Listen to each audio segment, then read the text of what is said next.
Usasazwa ngqolo endaba ngokusithethe high studio 9 Auckland Park eGauteng nazi eziphambili. Zishiyeke ezingena ndawo zokufihla inhloko intsapho sesichode sihlithe ilali yasehlobo enqama kwempuma koloni.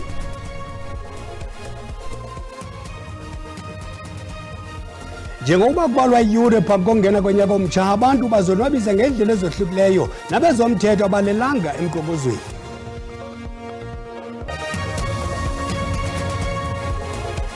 Shodi lingena ndaba sithi ngatsho ke into zakuthi ngokusondela kwenu xa siniphakele zokugqibela kwelijelo kulonyaka masikawuliswa rhuqa. Amagoze agende zonyanzelo zomthetho kuquka amapolisa jikelele kweli achophe ezithendeni elindele unongekeli ezakuqubisana nayiphina into ezakusingela phansi umthetho. Ngoku masibe monti kwintatheli yethu abongile Yantyi sibone ukuba imeko injani namalungiselelo okungena konyaka omtsha. Jola, kawutsho imeko injani emonti ngemibhiyozo yonyaka omtsha? Chocho ubekho bhele sibulise kuwe nakubaphulaphuli nakubabukele emakhaya noko namhlanje uyokhumbula ubala losuku lokugqibela kanyaka ka2024 kwaye abasemagunyeni kumasipala ombaxa iBuffalo City bathi baliqulela ligangatho kuba balindelele nantoni na inokwenzeka apha ingakumbi kumalwandle abo. Uyokhumbula sithetha njena eli lisenawuni wena bhele liye lavalwa sithetha njena kuba kuye kwabhaqwa ukrebe phayana kuye kwabhaqwa ishaka bekuthiwa noko abantu baphayana nabo bayasuswa nje basithetha ngoku kuba ke soyikisela ukhuseleko lwabo esithi abasemagunyeni phaya eBuffalo City bazozama ukukhangela le shaka ngomso kodwa ke bayathemba ubana izophinda inwenwele kwaye ke lalwandle liphinde livule kodwa ke nje basithetha ngoku silapha kweli lelona lidumileyo apha eMonti iBeach Front nalapho abantu abaninzi baya ngokufika bhele. Yokhumbula icandelo lezokhenketho xa kuthetha ngokhenketho laseMonti kubalulwa le ndawo i-East London Beach Front kwaye ke abasemagunyeni bathi abasayi kukulala namhlanje kuba belindele nantoni na inothi yenzeke besithi ubana ingakumbi abantu abaqhuba phansi kwempembelezo zotywala abantu abasela kule ndawo baselutywala kule ndawo sikuyo akuvumelekanga oko kwaye ke basithi bana abaza kuhleka nenye ehlekisayo ke ngoku besithi bana noko nangona i-boost kuza kwabantu apha besithi bana abafuni ukuphulukana nabomi bamntu abafuni ukuva into engeyiyo ngomso xa kuvuka ngoba namhlanje abantu abalali apha eMonti le ndawo igcwala ide iphuphumale. So ke besithi bana besebenzisana nabakwantsasana bazozama ngandlela zokuqinisekisa ubana wonke umntu ukhuselekile apha kula malwandle alapha eMonti. Sibulele abongile Mfoka Yantyi apho eMonti. Umongameli Cyril Ramaphosa uchaze u2024 njengonyaka wenguqu nenkqubela. Kulo myalezo wonyaka omtsha umongameli uthi inguqu kwezoqoqosho eziqalwe ngurhulumente kulawulo lwesithandathu ziyabonakala iziqhamo zazo. Kodwa uthi lo gama inkqubela yenzekile kulo nyaka kusekuninzi ekufuneka kwenziwe ku2025 ukoyisa nokuqubisana nemingeni ejongene nabemi beli. Umongameli bekhangeleke nethemba ngexesha eza kuthumela umyalezo wonyaka omtsha. Uthi uqoqosho lweli lizwe lubonisa ukuntshula. Our economy is slowly but steadily improving. More South Africans are finding jobs. Inflation has been falling, making essential goods more affordable for households. In 2024, South Africa achieved its very first primary budget surplus in 15 years. Public sector investment has risen for another straight year. uRamaphosa uthi ezothutho zibonakalisa ukuphucuka. Uthi kunciphile ukulibaziseka kwempahla ethunyelwa kumazwe angaphandle nefikayo kumazibuko oMzantsi Afrika. Business confidence to enhance investment is on the rise. International investor sentiment towards South Africa has improved, with more companies seeking to invest or expand their presence in our economy. As this happens, more jobs will be created, more livelihoods will be supported, and more local businesses will be sustained. Uthe lo nyaka ibingokuqinisa idabi lokulwa ubundlobongela. We have strengthened the capabilities of the criminal justice system and improved support for survivors of gender-based violence. uRamaphosa uthe ukubhubha kwabantwana ngokutya iziyunguma ezinetyhefu yinto ebuhlungu. Kwanokubhubha kwabakhwetha emabhumeni nokutsha kwamatyotyombe okushiya abantu bengenamakhaya. Wothulele umnqwazi icandelo lezemidlalo, inkcubeko nobugcisa ngokubhabhisa iflag yoMzantsi Afrika phezulu kumaqonga amazwe ngamazwe. I wish you all a peaceful and prosperous new year in 2025. Tinglula Mamatya weendaba ze-SABC eKapa. And protect happy. Ukanti amaqela ezopolitiko anqwenelela abemi beli unyaka omtsha ngelixa kwaqwalasela lo nyaka uphelayo otshintshe indlela ezopolitiko yeli. La maqela ezopolitiko karhulumente wobumbano lwesizwe aqhwabela izandla uMzantsi Afrika ngesibindi ekutshintsheni imeko yezopolitiko kunyulo likazwelonke nolwamaphondo ngoMeyi. Zopolitiko ziye zatshintsha kunyaka ka-2024. I-ANC yaphulukana nolawulo lokuphatha uMzantsi Afrika ngokupheleleyo, nto leyo evule umtyhi ukuze amaqela aphikisayo afumane isihlalo kwitafile yolawulo karhulumente womanyano wesizwe. Nangona i-ANC ibijongene nokwehla okukhulu kulonyulo, yabonisa ukuvuthwa kwiingxoxo zokubumba urhulumente womanyano ukuthintela isiphithiphithi ebesinokwenzeka kweli lizwe. Egameni le-ANC, unobhala jikelele walo mbutho uFikile Mbalula unqwenelela abemi boMzantsi Afrika unyaka omtsha. As 2024 draws to a close, I want to take a moment to extend warm wishes to you and your loved ones. This has been a year of challenges, triumphs, and unity. And through it all, you have stood firm, embodying the spirit of resilience and Ubuntu that defines our great nation. Acinga ngonyaka odlulileyo avakalise umbulelo kubemi boMzantsi Afrika ngokuba nesibindi sokutshintsha imeko yezopolitiko yolawulo leqela elinye. Democratic Alliance, I'd like to wish all South Africans a happy and prosperous 2025. As we reflect on this year gone by, I want to acknowledge the bold contribution of South Africa's voters in May this year. Your voice was heard. South Africa is now in a government of national unity.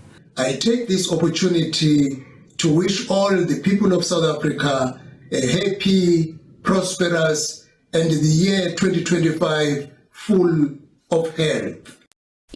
Kwingxelo yayo nayo ivakalise iminqweno emihle kubemi boMzantsi Afrika kulonyaka omtsha kwaye nabo becinga ngempumelelo yalombutho kunyaka opheleyo ekufuneni kwayo inkululeko yezoqoqosho kwisininzi esibekelwe bucala.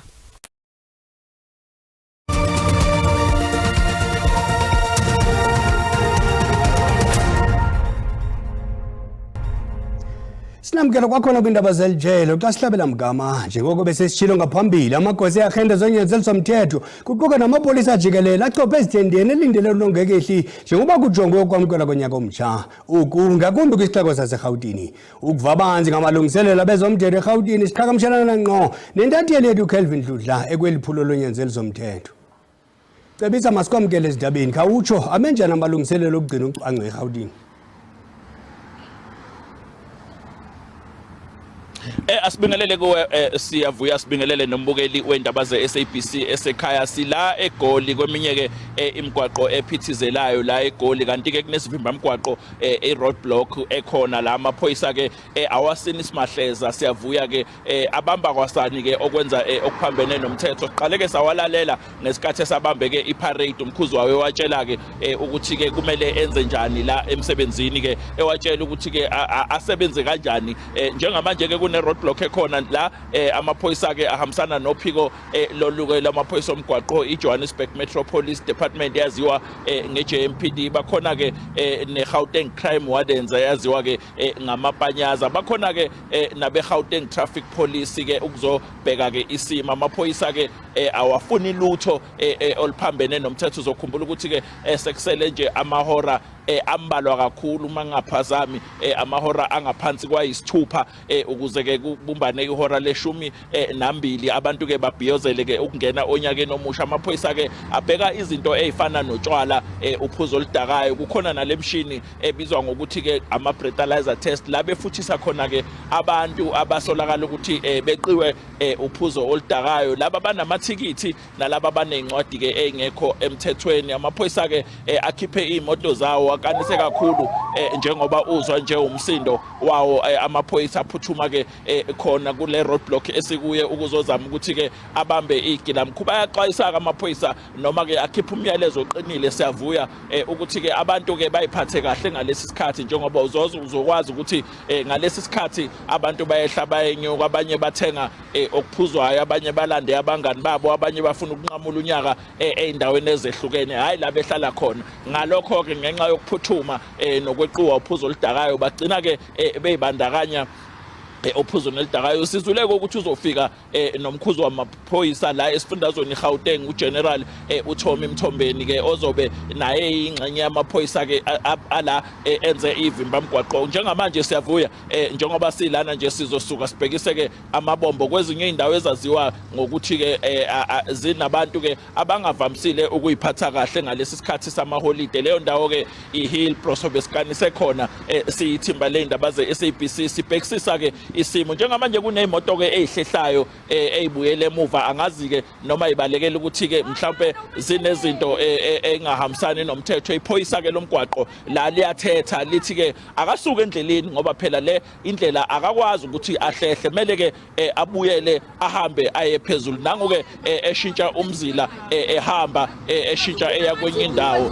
Nango ke Mkhuze ethi ke ngokwenza kanjalo ungagcina uyibona komabona ukuthi sizohlala ke siyithimba le ndaba ze-SABC. Siyavuya nombukeli sikanise la sibheke konke okwenzakayo, sibheke nababoshwayo nabanikezwa amathikithi kanjalo kanjalo. Ngithathe nje intambo ngiyibuyisele kuwe Auckland Park eGoli. Simame ngazo zosibini kwintatheli uKelvin Dludla eGauteng. Ukanti ke naseThekwini abantu balungiselela ukungena konyaka omtsha ngemivuyo. Intatheli yethu uMloni Radebe ilandela elinqaku. Lela ukuthi abantu bagubhe usuku lwanamhlanje ebusuku njengoba kufanele kuhlukaniswe unyaka, bazilungiselela ezindaweni ezahlukene. Kanti silapha eMhlanga Beach lapho sihlangane khona nabantu abaveza kakhulukazi ukuthi bakujabulele ukuba lapha namhlanje. Sisoma sibonge kakhulu ngesikhathi sakho. Sicela usiphe igama nesibongo. Igama lami nguNontuthuko ngowakaJojo. Nontuthuko kafushane nje ngosuku lwakho namhlanje, ama plans onawo nokuthi mhlambe uzohlukanisa kuphi unyaka? Unyaka uzohlukanisela khona la eMhlanga. Ngizobe ngila eMhlanga nomyeni wami sobe sohlukanisela lana. Mhlambe ke uma ngabe sibheka unyaka uzoqala, iziphi ifiso nazo nokuthi iziphi izinhlelo nazo ngonyaka oqala? Izinhlelo enginazo ngonyaka oqalayo ukuthi nje ngiphumelele, save imali, ngibe right. Yilo ngikufisayo. Siyabonga kakhulu sisi. Siyabonga. Njengoba esho Nontuthuko ukuthi yena into ayifisa kakhulu ukuthi abe nemali unyaka enozayo, kanti ke nabanye le uthuba lokuthi sikhulume nabo. Baba siyabonga kakhulu ngesikhathi sakho. Sacela usiphe igama nesibongo. Igama ngolitha kwafundama ngiyenda seMpumalanga eKomasi. Mhlambe kungani ulapha eThekwini ngalesi sikhathi? Ngize ngite lapha eThekwini kumnanzi eThekwini, kumnanzi eDurban. Ngibona ukuthi ngcono ngithathe isinanza amathe sami ngitena sala eThekwini njengoba lo mnyaka lodaka sihlala samnyaka lelishumi sishadile. Ngoba eThekwini kumnanzi kuhle, ivuya khona konke waseThekwini mnandi sikhulu, konke waseThekwini nje kuhle kumnanzi nokudla kakhona kufana kwasekhaya. Ngingcono ngithathe isinanza amathe sami ngitena eThekwini sinokujuba khona umnyaka. Siyabonga kakhulu bamasikhathi. Siyabonga. Asibuyisele intambo ngakuwe studio njengoba siveza abantu beveza kakhulukazi lapha eThekwini ukuthi kumnandi kakhulu nokuthi bayakujabulela ukuthi babe kule ndawo njengoba ezokuphepha ziqinisekisiwe ukuthi abantu bazophepha, kanti nazo ezoba uma ngabe kukhona inkinga ezikhona amaphoyisa nawo azozingenelela lapho kunenkinga khona. Kanti abashayeli bayaxwayiswa ukuthi baqaphe kakhulu emgaqweni baze bangabusebenzisi amanzi amponjwana. Sibuyisele izintambo ngakuwe studio. Siphume kancinci kwezemibhiyozo yonyaka omtsha. Isichotho esinhlithe ilali yasehlobo enqamakho eMpuma Koloni sidala umonakalo omkhulu. Iintsapho ezilishumi zichaphazeleke kanobomi kwesisichotho. Ukanti iintsapho ezine kwezizishiyeke ezingenandawo zokufihla inhloko. Esi sichotho sinhlithe lenginqe emalanga izolo. Umzila wesichotho esithathe nje imizuzu embalwa kodwa sashiya amakhaya alishumi echabalele. Izindlu zangasese zimke nomoya ngelixa iintambo zombane zinqamkile. Lento besingayilindelanga uba ingenzeka ngolhlobo. Kodwa siyibonile unuza kwayo into nazange sayidelela nje. Sethuke sekuthiwa hayi gqibile kwelicala bemizini. Abahlala abachaphazelekileyo kuye kwafuneka bacele indawo zokuhlala kubamelwane nakwezihlobo. Nam andinakhaya, andinandawo lala, ndilele kwamelwane. Siyasathutha ngobo busuku. Kungoku nje abahlali bamemelela kurhulumente ukuba abancedise ngokukhawuleza. Siyacela okokuba urhulumente noko angasibonelela ngoba le mizi ayakhe ngoba le mizi lena ayithathi intweni. Ngoba abantu abangomama aba baphila ngegrant. Thethe into ethi ke ndicela urhulumente enze uncedo ngezinto zonakeleyo apha abonelele. Abasemagunyeni bayindwendwele lelali ukuya kuhlola umonakalo. Singumasipala i-disaster siye siyithumele emathole. Imathole this morning bendize nayo apha yabona wonke umonakalo. That's why iye ne-suggestion uba ngohlobo ebona ngalo imizi eyonakale kakhulu kule disaster i-4 baninzi abantu abalala emizini.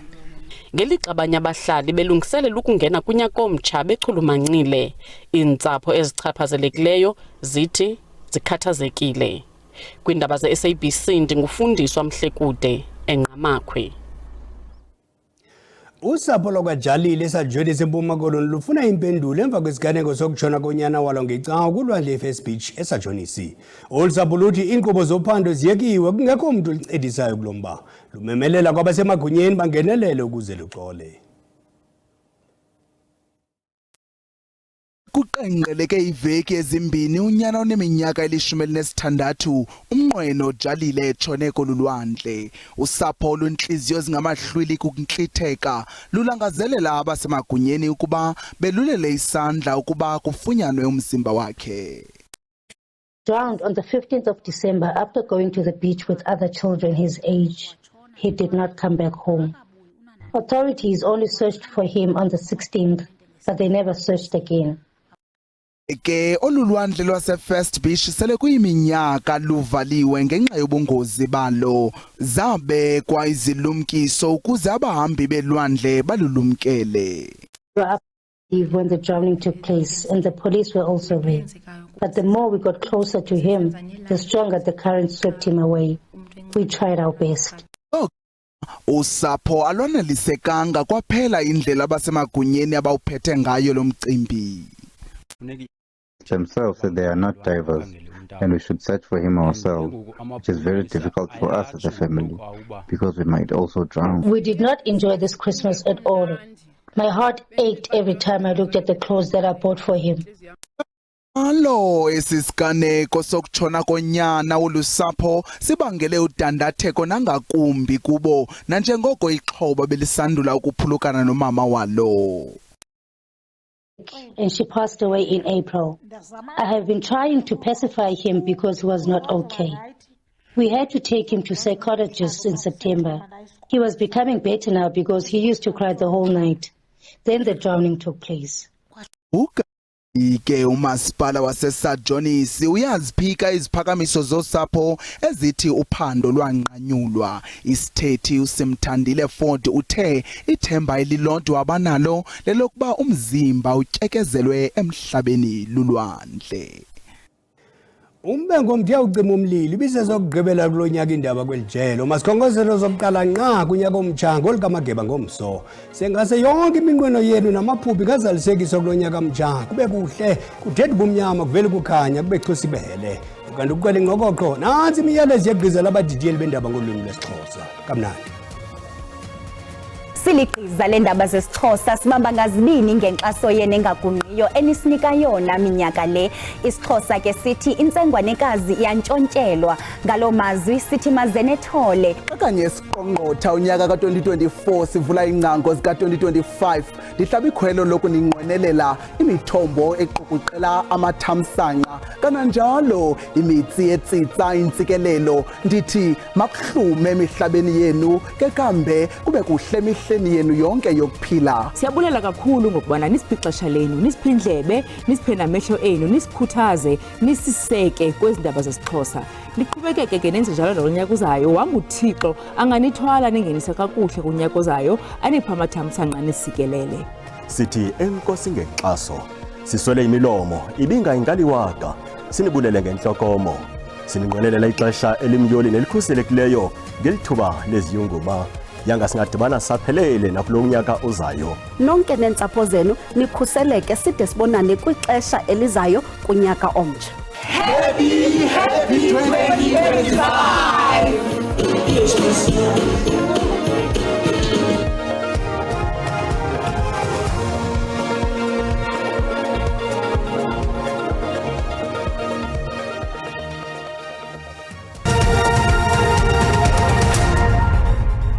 Mawahlangana amafulivu micamako basembo nje vumeleni ngonkanyezi nirhabulise iqikelelo lwemozulu yangokuhlwanje xa sijonga ke imvula nomoya kuyapholeka mbukela into kubana noko lithehulele ngamafupha ko up and phako Kapa lodumo kanti ke ibe ngamathuba nje amancinane emvula kwindawo ezikumantla phako Gqeberha ziqinile zenje njalo ke mbukeli enza mvula zilindelekile kwindawo ezikumantla phako Thekwini nakwindawo ezikumazantsi phako Pitoli kanti ke ngomsombukeli kuyapholeka into kubana noko liyaqhubeka lithehulele ngamafu kanti ke xa sivuka nezibhaqu zenkungu zathu sizilindele kwindawo ezingqale ngqopha kongqamakhwe siqinile zenje njalo ke mbukeli phako Pitoli into ethi ke buyaqhuba qiniseka into kubana uqhuba ngononophelo. South African Weather Services ukhuphe isilumkiso ngokuhlwa mbukeli singalindela kaloku phako Mahikeng indudumo ezimandla naphaka lokhu kwandonga ziyaduma ziqhubeke zenje njalo ke mbukeli ezandudumo ezimandla kwindawo ezikumantla phako Thekwini kanti ke nomoya ozawuthi abhudle ngamandla nokulwatyuza kwamaza kwindawo kaloku ezigudlunxweme ezisuka phako Mangalisweni ziqonde ngqopha ko Gqeberha mbukeli kanti ke mbukeli nakanjalo ngomso ngumlilo wamahle lesawuthi siwulindele kaloku phako Appleton nako Bloemfontein into ethi ke beyaqhuma qiniseka into kubana mbukeli uqhagamshela namagosa kaxakeka amaqondo ke obushushu aphantsi ngokuhlwa xa sawuthi sijonge kwindawo ezikumantla phako Musina lithande ukufudumala ngayo u23 degrees singene ke enxarhe mahlathini Mount Fletcher naphako Ngqayi engobozane lisikisike Mount Frey lali kaloku phako Qumrha uyengene nasenhlabeni singayilibelanga inkonkweni kuqumbu naseqoqodala kukomani khona lithandela kufudumala ke mbukeli ngo17 degrees esejoni sesinuka ibe nguye u20 degrees lipholeka nobomi ke phako Thekwini ngaye u24 degrees ngomsombukeli kuyaqapheleka into kubana noko athande kufudumala amaqondo bushushu alokuxa singena phako ngqamakho embukeli nako Monti kuye u26 degrees okomani futhumene kaloku mbukeli ngaye u33 degrees kanti xa singena pha kwindaba ezixananazileyo zokuphumleni nakhona lithandela fudumala ngaye u34 degrees nditsho ndithi maziqhuma inqawe emaxhekweni iXhosi.